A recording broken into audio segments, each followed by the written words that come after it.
At Wildlife Trusts, we want to send a clear message this weekend to any MP that is thinking of putting their name forward to be the next leader of the Conservative Party and therefore our next Prime Minister. And the message is very simply, please end this attack on nature that was sadly started by the Liz Truss government.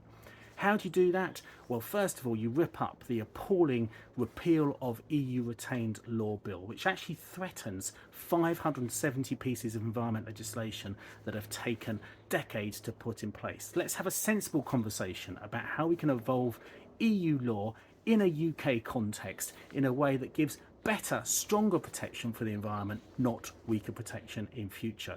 Secondly, end these investment zones that represent a polluter's charter, that represent putting one town and city in the UK competing against each other about who can have a race to the bottom fastest in environmental standards. Let's actually instead make sure the whole UK is a great place to invest because it protects the environment and puts nature in recovery and delivers on our climate targets. Thirdly, deliver on that manifesto promise that actually put the Conservative Party in power in 2019 to deliver public money for public goods in an agricultural transition. In other words, rewarding farmers handsomely for putting nature in recovery and not rewarding them for intensive agriculture that makes the situation even worse with polluting chemicals and make us dependent on imported fossil fuel based fertilizers. If ever there was a time for regenerative agriculture, it is now, and we need an agricultural transition that does that.